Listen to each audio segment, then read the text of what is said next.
Poštovani članovi povijesti vjerovanju Hrvata, dobar dan. Evo, u današnje vrijeme koje nije nimalo lijepo ni ugodno, govorit ću o crkvi koja se je podložila vlasti, crkvi koja svoje poslanje koje je Isus ostavio ne vrši i crkvi koja je na koncu konca vrata paklena sigurno neće nadvladati, ali vidimo da se protresa, kuša i da nije ni malo ugodno ovo promatrati bilo kome, onome koji nije vjernik, koji ateist sigurno se podrugiva i smije, a vjernicima dolazi skroz svejedno, onim pravi istinski, ne govorim za one takozvane folklorne koji vjeru koriste da se pokažu i da su u prvim redovima i uz vlast i svjetovnost kojima zapravo vjera ništa ne znači, nego samo promidžbu i da zadovolje vlastiti ego. Pa evo, malo bi govorio o metamorfozi kršćanstva, zapravo njenoj prilagodbi ostatku ovoga društva i tako ću odrediti i pokazati i malo dočarat taj jedan liberalni njen dio, neke uzroke, ajmo reći nekog nestanka trenutnoga i skretanja u lijevo i nazovimo desne tradicionalne ostatke koji su ostali kao bratstva FSSPX od Lefebvra i bratstvo Svetog Petra FSSP, i malo ću o tome svemu prozboriti, nabrojiti, pa tako da ljudi malo bolje poznaju situaciju koja u crkvi, evo vidimo u ove dane kada se lako segregira narod, gube se sve vrijednosti moralne i još jedanput ponavlja, nažalost crkva nije stala uz Boga, nego je crkva stala uz svjetovnu vlast, zapravo viši kler, pa i niži. Ovakav zapravo kukavičluk se ne pamti u novijoj povijesti pa ni u starijoj. Tako da možemo malo krenuti. Prvo ću govoriti malo u uvodu o kršćanstvu koje je lijevo-liberalno preuzelo neke stvari iz protestantizma i tako se prilagodilo novom dobu ili takozvano New Age-u, što oni vole zvati dobi vodenjaka, gdje prelazi iz ribe, koja je simbol kršćanstva. Riba na grčki znači ihtis, prva dva slova Isus Krist, i to je kroz 2000 godina je bio simbol naše vjere. Iako se kršćanstvo pojavilo kao nova istina u starom svijetu, danas je postalo kao stara istina pred novim svijetom, možemo tako reći. Protestantizam je kroz povijest imao najviše takozvanih iskustava sa srozavanjem te istine, odnosno sekularizacijom i modernizmom u svojim redovima. Nažalost, to je zahvatilo i našu katoličku crkvu, pa napose kod drugog Vatikanskog koncila, koji nije dogmatski u ničemu, ali pastoralan, ali danas kad gledam i slušam ove današnje svećenike, ispada da crkva postoji tek oko 60 godina, a ne oko 2000. Dakle, to je uzrok da je danas podijeljeno sve između liberalnih denominacija i konzervativnih, kao i protestantskom svijetu evangelista, iz čijeg stabla je nastalo 200 raznorodnih raskolničkih kršćanskih zajednica. U tom kolažnom pristupu staroj istini, iako je lako uočiti kako danas postoji liberalno kršćanstvo i konzervativno kršćanstvo, politički aktivirano kršćanstvo i apolitičko kršćanstvo. Isto tako imamo kršćanstvo koje drži visoke etičke standarde, a i one druge. Zatim postoji tiho, kontemplativno kršćanstvo, ali ono razuzdano s intenzivnim emocijama i glazbom visoke voltaže. Postoji kršćanstvo ljubavi, kršćanske mržnje i rasizma, kršćanstvo koje cijeni Židove kao odabrani narod Božji i ono koji smatra dijelom Sotone. Tijekom prošlih desetljeća program koji je krenuo, ajmo reći, kada se svijet počeo otvarati i desakralizirati, pojavio se golem broj novih tipova tih crkava. One kako bi zadovoljile svaku zamišljenu ljudsku narav, pogled na svijet, tako primjerice postoje nove metropolitanske crkve koje su posebno utemeljene za homoseksualce. U spektru potpuno kontradiktornih kršćanskih stavova, svi oni tvrde da je njihov nauk zasnivan samo na Bibliji istini. Pošto se na taj način previše kršćana ponaša poput nevjernika, što poglavito se odnosi na ponovno rođene kršćane, a takve pokrete danas imamo na novorođeni preko karizmatskih zajednica koje su ušle na velika ili mala vrata nakon drugog Vatikanskog u katoličku crkvu. Ponovno rođeni, zapravo već spašeni, nije ih briga za duhovne vrednote i nije čudno da cijeli svijet srlja u propast s donesenim antikršćanskim zakonima, evo današnjih vidimo antikršćanskih huškačkih medija, institucija. Zato također ne treba nas čuditi što u današnjem vremenu ovog multikulturalizma i ovog ludila i ostalih marketinških prevara sve religije pred zakonom postaju jednake. Dakle, vještice, sotonisti dobivaju jednako poštovanje kao i kršćani i ostali. Tako imamo primjer u Britanskoj ratnoj mornarici, koja je kao rezultat ozakonjenja jednakih mogućnosti dozvolila svom časniku Chrisu Krameru da na palubi jednog ratnog broda izgradi sotonistički oltar gdje od njega u Crnu odoru izvodi obrade štovanja đavla. Mnoge kršćanske zajednice, sekte ili sljedbe usredotočene su na sveopće poslanje.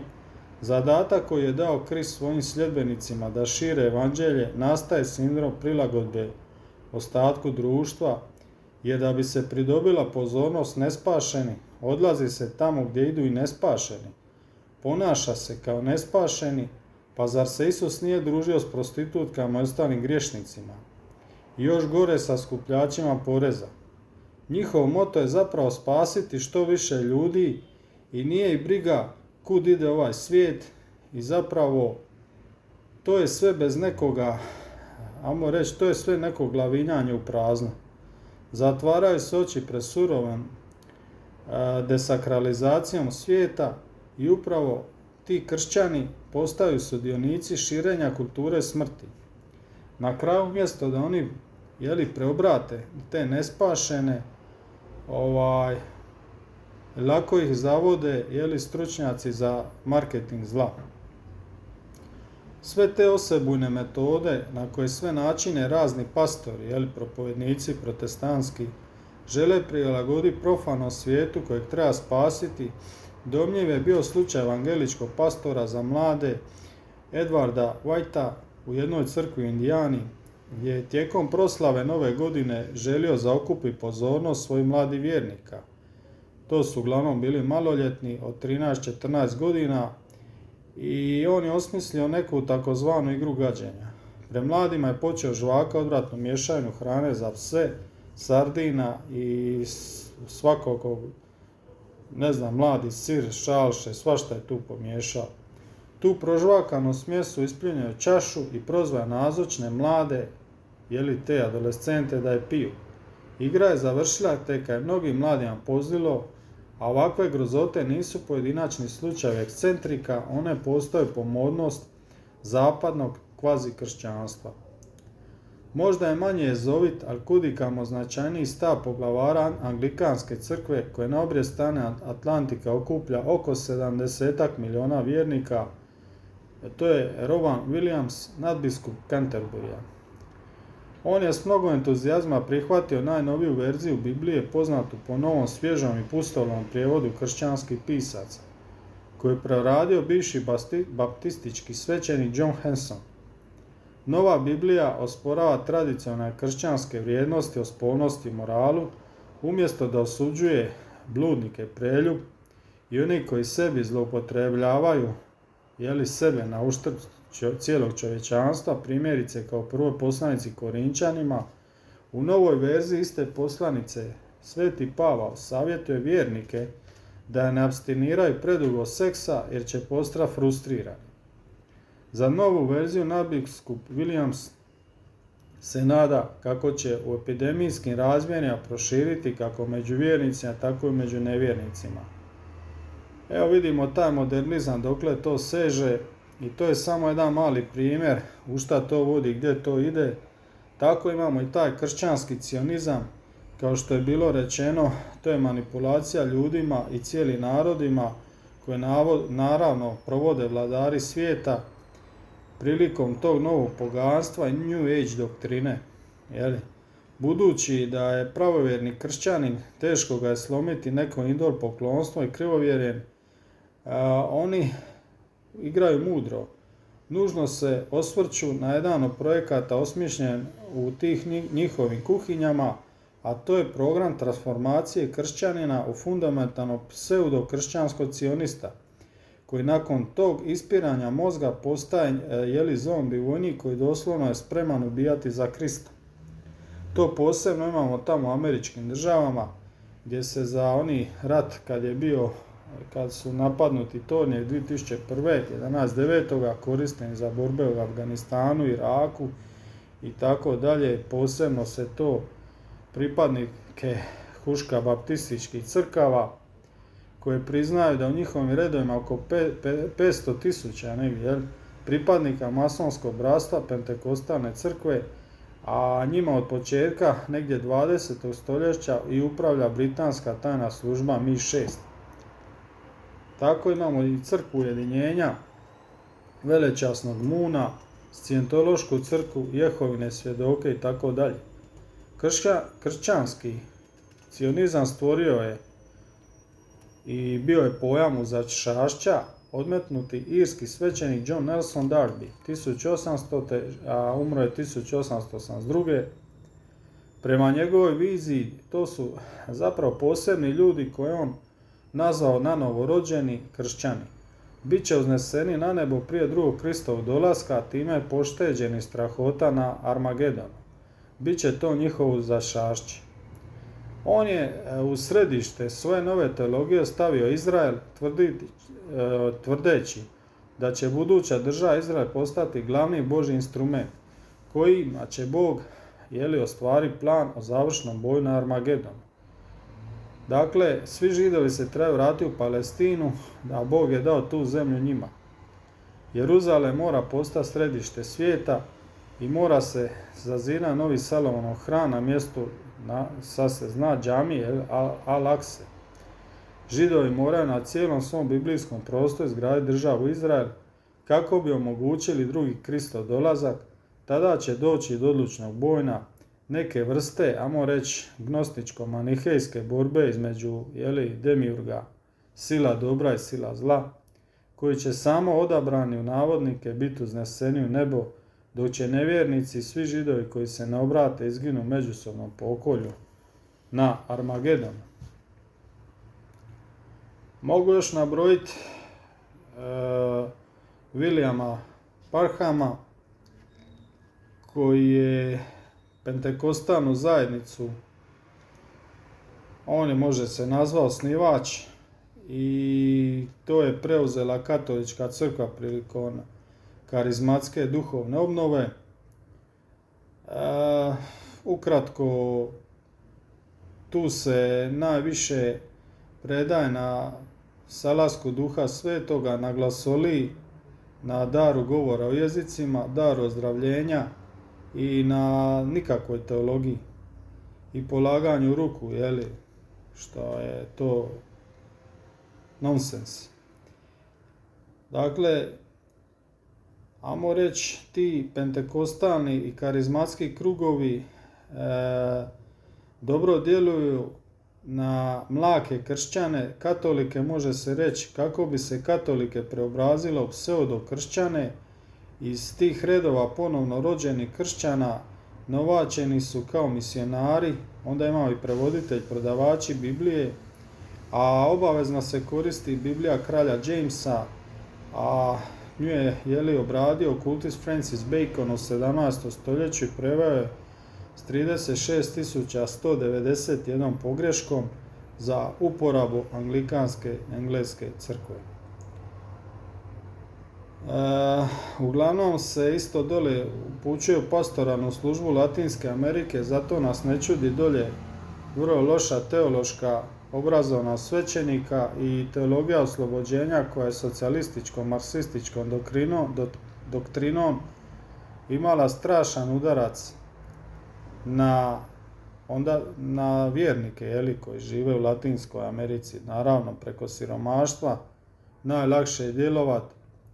I još jedna važna stvar, uvijek je u našoj vjeri bila razum i vjera, a ovdje se koriste emocije i te emocije, preko emocija se djeluje na ljude i tako i se pokušava slomiti. Tako kod svih tih pokreta, sekti i sljedbi. Tako toga ima dosta, toga ima puno. Uglavnom, iza svega toga stoje ovi glavni akteri koji danas po svijetu rade ovaj napad što se događa u svezi ovoga virusa, i to je zapravo sve ista stvar, tako da je udarac na obitelj zapravo na koje je središte i srž onoga što je bitno za jednu zemlju normalno. A kad obitelji nema, dolazi kaos i rasulo, a njima je u kaos onda lako i vrlo jednostavno vladati i zavoditi mlade duše, tako da po mom mišljenju rat se vodi na duhovnoj jednoj dimenziji, a za tu duhovnu dimenziju treba dosta ovako ljudi da su upoznati, da žive s Duhom Božjim i da se razabiru ti takozvani duhovi, I šta bi još rekao u svezi toga svega? Dakle, to je samo jedan mali dio onoga što se zove lijevo-liberalna i kršćansko-cionistička struja. Ima toga još puno, ali to bi trebalo za to pola dana da se govori. Sada bi krenuo na ovu desnu stranu, a to je bratstvo, bratstvo Svetog Pija X. Dakle, bratstvo Svetog Pija X.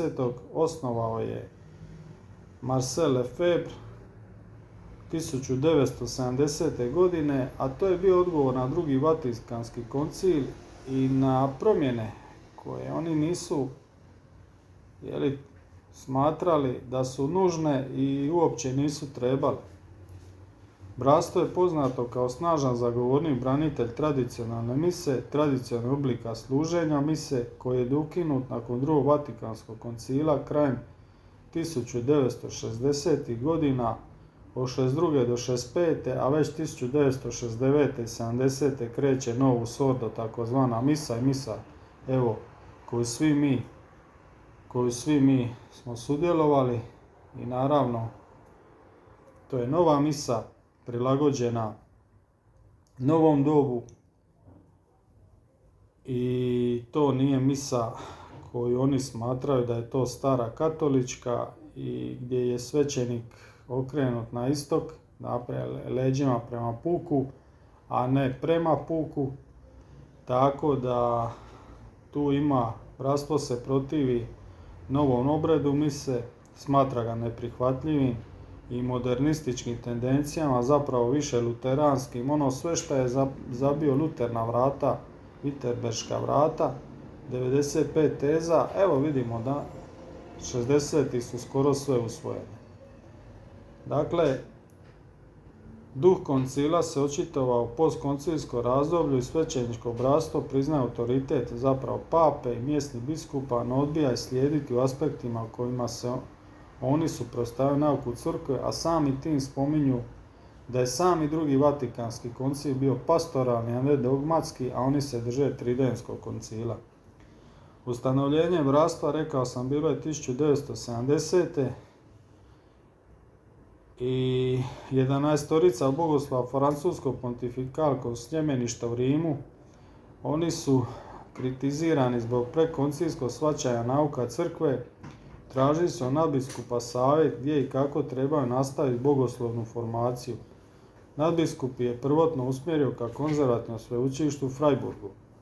Nedugo nakon toga dominikanski teolog Dominik Filip savjetuje nadbiskupu da osobno poučava bogoslove. Nadbiskup Lefebvre činilo se da je prestar za takav pothvat, no rekao je da će zatražiti mjesnog biskupa François Cherrier odobrenje da osnuje crkvenu kongregaciju. Rekao je da će, ukoliko bude omogućeno, biti znak Božje providnosti, i biskup je odobrio nadbiskupov zahtjev, te je bratstvo ustanovljeno 1.11.1970. godine. Uskoro je postojala prva bogoslovija Ekonu, koja je sljedeće godine već ušlo 24 kandidata. Inicijativa nadbiskupa Lefebvra već je u ranom razdoblju nailazila na otpor dijela francuskog klera, koji je bio nesklon Lefebvrovim teološkim pozicijama. Dakle, 1974. godine ustanovljena je komisija kardinala, čija je zadaća bila istražiti pitanje svećeničkog bratstva. Komisija je poslala 2 belgijska svećenika u kanonsku vizitaciju bogoslovije. Iako su prvi dojmovi vizitatora bili pozitivni, bogoslovi su sablažnjeni liberalnim stajalištima ovih 2 svećenika i tako potaknuti liberalnim tendencijama nadbiskup Lefebvre sastavlja poznatu deklaraciju i izriče vjernost vječnom Rimu naspram liberalnih i neoprotestantskih tendencija modernističkog Rima. I vidimo sad jedan skroz drugi pogled, ajmo reći pogled stare tradicije i onoga staroga što je zapravo oduvijek i bila katolička vjera.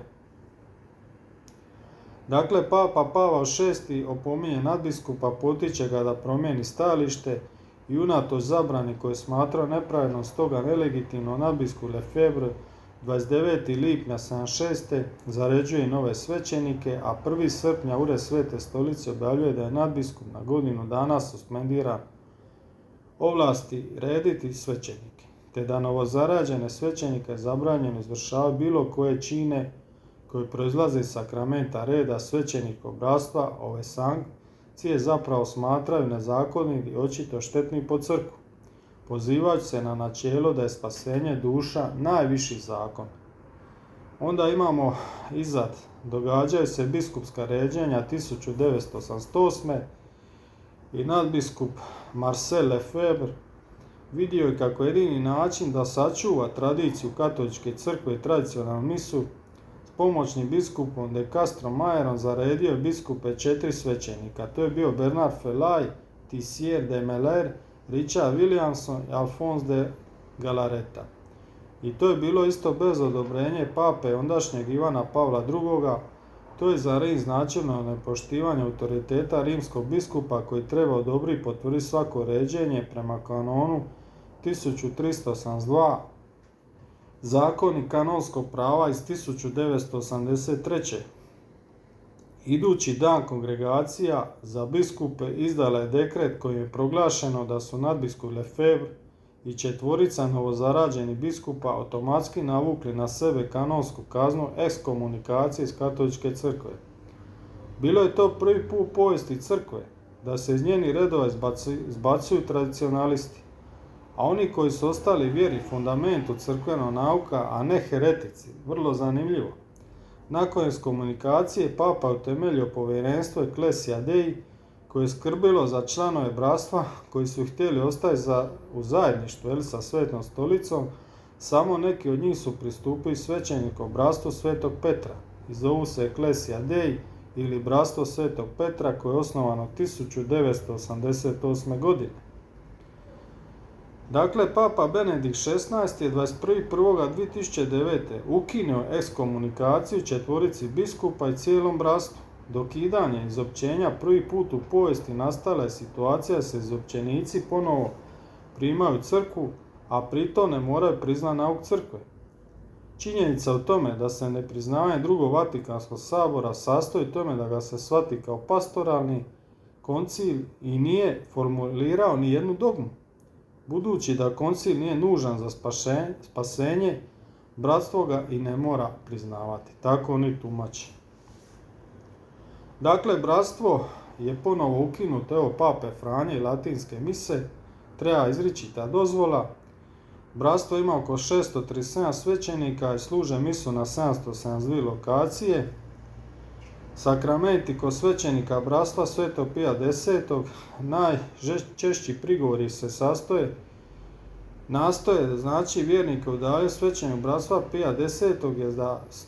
je da svećenici bratstva nemaju potrebitu vlast upravljanja ili jurisdikciju i da im zabrani djelovanje.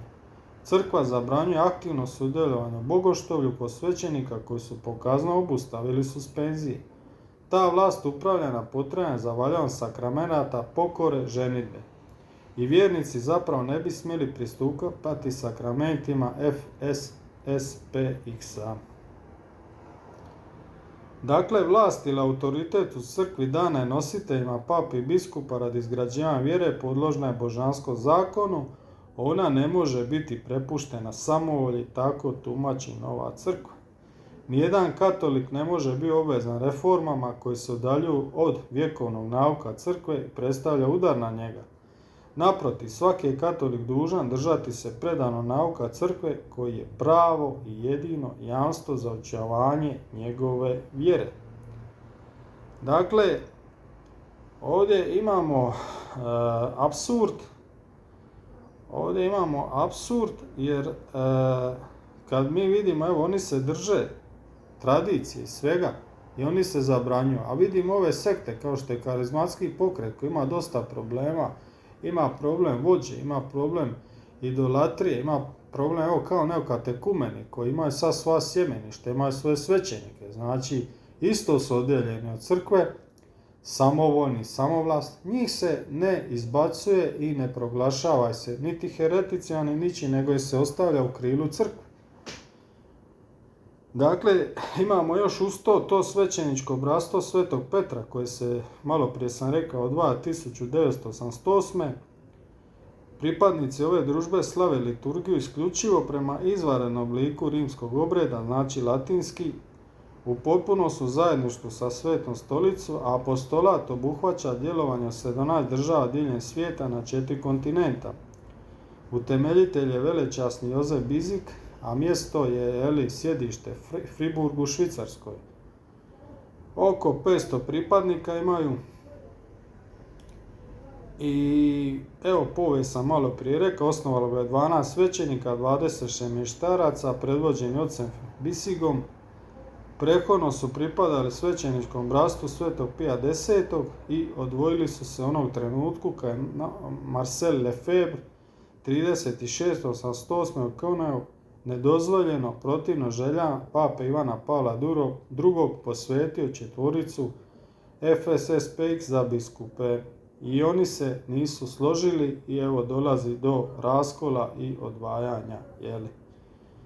Dakle, imaju oko 500 članova, 330 svećenika, u dosta zemalja ima Australija, Austrija, Belgija, Češka, Kanada, Kolumbija, Francuska, Irska, Italija, Meksika, Poljska, Švicarska i tako dalje i tako bliže. Imamo jednog hrvatskog svećenika, korijena Antu Sumića, prosječna dob članova je oko 38 godina, znači vrlo, vrlo mladi svećenici. Što sam sa ovim svim htio reći? Htio sam reći da je ovo doba dosta dosta je zeznuto, pa na duhovnom planu i za duhovnu borbu i naravno da vjernici koji traže više i koji sigurno i nije jednostavno vidjeti da ih vode neki strašljivci ili ne daj Bože kukavice.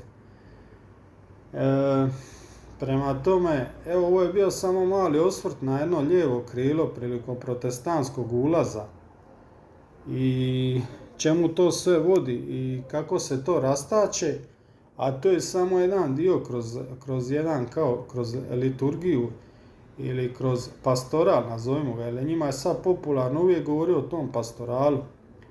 Ali tu ima puno stavki, a evo ja sam spomenuo samo evo malo ovo, nazovimo i politički korektno, lijeve i desne, pa čisto malo da se situacija zna i pozna, iako je vrh sante leda, a taj led se topi i u svakom slučaju za vjernike je ovo doba zbunjenosti i vidimo samim tim da i odlazak ljudi na svete mise i sve skupa. Naravno, niko ne može prihvatiti nošenje maski, micanje svete vode i ostale stvari.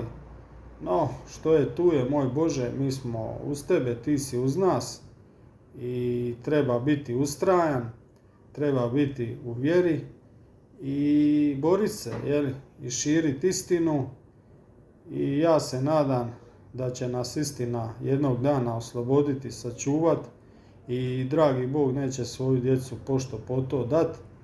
A kukavice i evo vidim ove ostale samim tim kako se razdjeljuju sad na jarčeve i janjač, što je sam Isus rekao, tako da je to dobro i za razabiranje i za daljnji život. Eto, hvala lijepa na slušanju, do sljedećeg videa, Bog i Hrvati.